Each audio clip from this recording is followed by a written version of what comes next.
Hello Chapati, I hope you all are doing well. So our today's topic of interest is series and parallel grouping of cells. So basically in this video we will do the grouping of cells in a series way, in a parallel way. तो हम क्या करेंगे, sales को एक बार series में arrange करेंगे and फिर cell को हम एक बार पैरेलली अरेंज करके देखेंगे. तो बेसिकली सेल क्या होता है, कैसे सिंबलाइज करते हैं हम एक सेल को, एक पॉजिटिव टर्मिनल और एक नेगेटिव टर्मिनल से. Positive terminal that means the bigger line shows the positive terminal and the smaller line shows the negative terminal. So let's सी.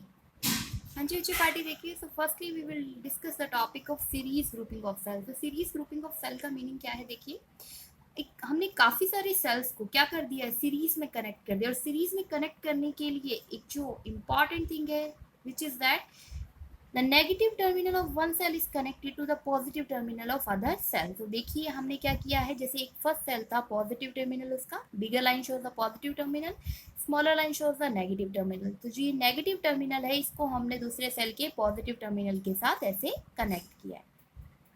इन सच वे आपने क्या कर दिया है, काफ़ी सारे सेल्स को, कितने एन सेल्स को हमने क्या कर दिया है. देखिए ये जो आपको ऐसे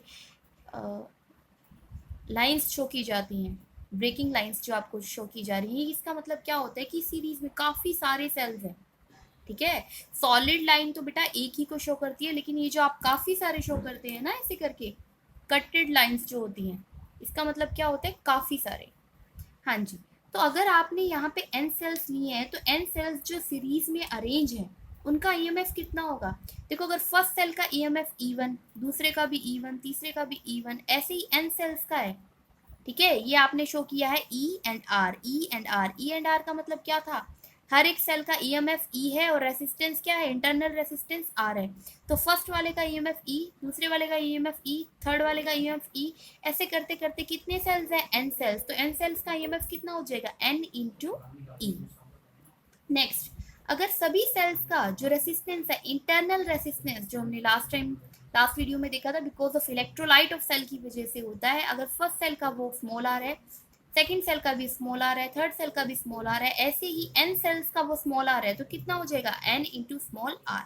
तो क्या इस सर्किट को, और देखिए इस सर्किट में और हमने क्या लिए, कनेक्टिंग वायर्स यूज की है और एक एक्सटर्नल रेसिस्टेंस है विच इज कैपिटल आर.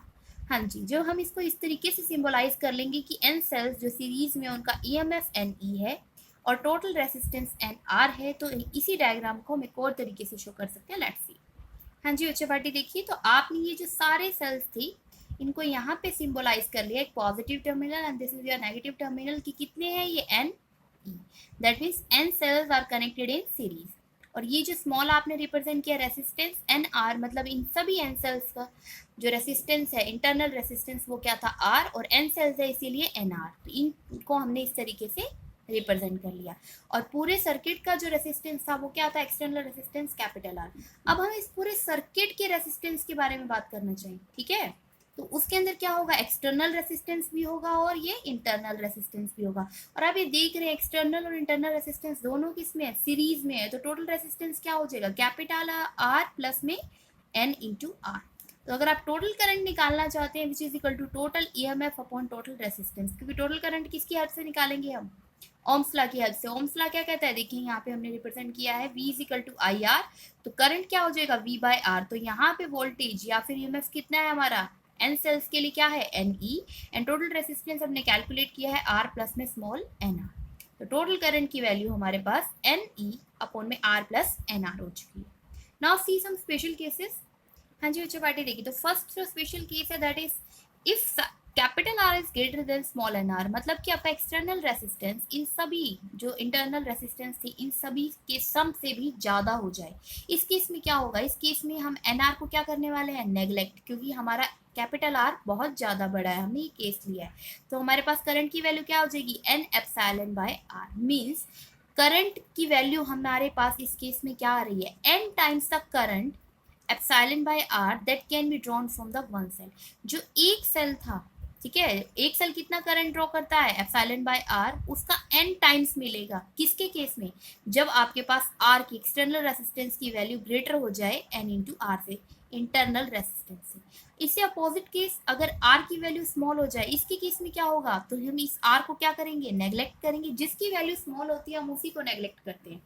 पहले एनआर की वैल्यू स्मॉल थी तो हमने एनआर को नेग्लेक्ट किया था, अब कैपिटल आर की वैल्यू स्मॉल अगर हम कंसीडर कर रहे हैं तो कैपिटल आर को नेग्लेक्ट करेंगे, तो हमारे पास आ जाएगा current will equal to N E upon में एन आर। तो एन से N cancel, I will equal to E by R, the current given by the single cell. तो देखिए इन दोनों केसेस में से किस में आपको ज्यादा करंट मिल रहा है, when external resistance is greater than the NR. ठीक है, तो मतलब let's see when external resistance is much higher than the total internal resistance। अगर आप देख रहे हैं जब external resistance total internal resistance से बहुत ज़्यादा बड़ा हो जाता है, उसके केस में अगर आप मैक्सिमम करंट की वैल्यू चाहते हैं तो आपके सेल्स किस में कनेक्टेड होनी चाहिए, सीरीज में। This is all about the series grouping of cells. हाँ जी पार्टी देखिए, जो नेक्स्ट हमारा टॉपिक है that is parallel grouping of cell. तो बेसिकली अब हम सेल्स को पैरेलली अरेंज करने वाले, ठीक है, और इसकी अरेंजमेंट में देखिए कंडीशन क्या है। हाँ जी, हम तभी बोलेंगे कि सेल जो है पैरेलली कनेक्ट है जब positive terminal of all cells are connected to one point. अगर सभी के सभी पॉजिटिव टर्मिनल जो है सेल्स के, जैसे आपने यहाँ पे देखा एक सेल, दो सेल, तीन सेल, ऐसे ही देखिए ये डॉटेड लाइन वही शो कर रही है कि हमने एन सेल्स ले रखे हैं, एन सेल्स का ईएमएफ ई है and internal resistance small r है।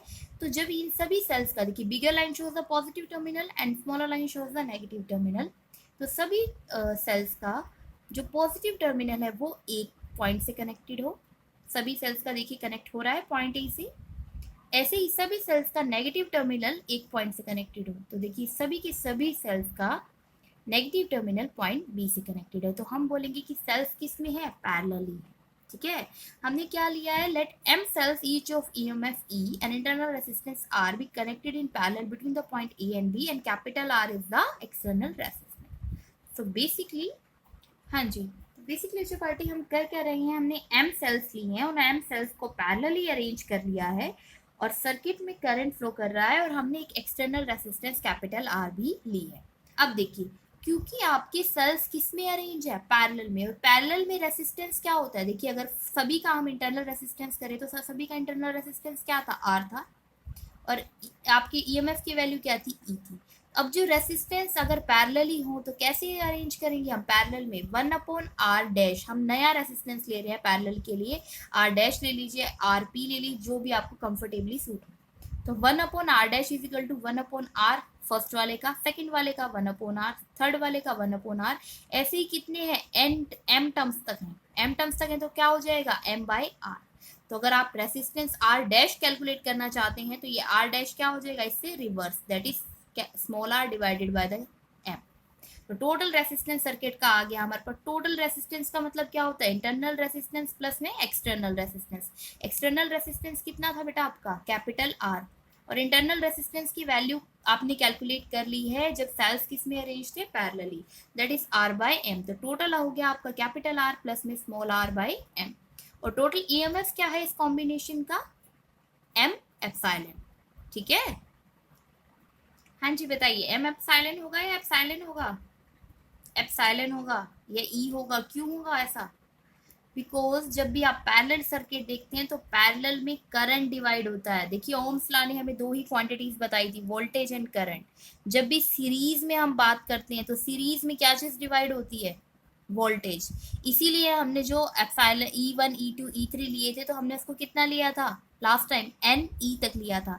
लेकिन यहाँ पे क्या डिवाइड होने वाला है, करंट डिवाइड होएगा, सभी पैरेलल ब्रांचेस में जाएगा I1 I2 I3, लेकिन क्या चीज सेम रहेगी यहाँ पे, ईएमएफ V की वैल्यू, जो यहाँ V है दैट इज E है, तो आपका टोटल ईएमएफ क्या रहेगा, E ही रहेगा। तो आपने रख दिया current will equal to EMF upon में टोटल रेजिस्टेंस। टोटल रेजिस्टेंस की वैल्यू है आपकी R प्लस में कैपिटल R प्लस में small r divided by the small m। तो ये आप सॉल्व कर लेंगे, आपके पास आ जाएगा MR प्लस में m। अब देखिए अब हम डिस्कस करने वाले हैं कुछ स्पेशल केसेस। देखिए बच्चों पार्टी के फर्स्ट केस हम वही ले रहे हैं कि एक्सटर्नल रेजिस्टेंस अगर आपका बहुत छोटा है, किसके कंपैरिजन में, R/m, मतलब कि जब वो m सेल्स जो थे आपके पैरेलली अरेंज के, उनके इंटरनल रेजिस्टेंस के कंपैरिजन में। तो इसके कंपैरिजन में हम किसको नेग्लेक्ट करेंगे, कैपिटल R को। जब आप यहाँ से कैपिटल R को नेग्लेक्ट करेंगे तो आपके पास इसकी वैल्यू क्या आने वाली है, देखिए कैपिटल R को यहाँ से नेग्लेक्ट करिए तो आपके पास वैल्यू आ जाएगी m epsilon by R, which is the M times current due to single cell. तो वन सेल की वजह से करंट कितना होता है, epsilon by E by R, ठीक है, और एम टाइम्स हो जाएगा इसका। अब दूसरी कंडीशन क्या है, जब एक्सटर्नल रेसिस्टेंस आपका बहुत ज्यादा बड़ा हो आर बाई एम से। इसके कंपैरिजन में आप देखिए जो छोटे वाले थिंग होती है उसको हम क्या करते हैं, जो स्मॉल क्वांटिटी है उसको नेग्लेक्ट करेंगे। स्मॉल क्वांटिटी क्या है, small r divided by the m. तो small r divided by the m को आप क्या करने वाले हैं, नेग्लेक्ट करने वाले हैं। तो आपके पास वैल्यू क्या हो जाएगी, ई बाई आर। ई क्या है, ईएमएफ वैल्यू है, ठीक है। तो ये आपको सिंगल सेल का दे रहा है। और इन दोनों में से ज्यादा कौन सा है, कौन सा हमें ज्यादा वैल्यू ऑफ करंट प्रोवाइड कर रहा है, मैक्सिमम करंट प्रोवाइड कर रहा है। जब आपके पास क्या था, external resistance much smaller than the net internal resistance, ठीक है। तो जब भी आप चाहते हैं कि आपका करंट मैक्सिमम हो, ठीक है, और कौन से सर्किट में, पैरेलल सर्किट में, तब आपका एक्सटर्नल रेसिस्टेंस हमेशा छोटा होना चाहिए, किसकी कंपैरिजन में, net external internal resistance, okay.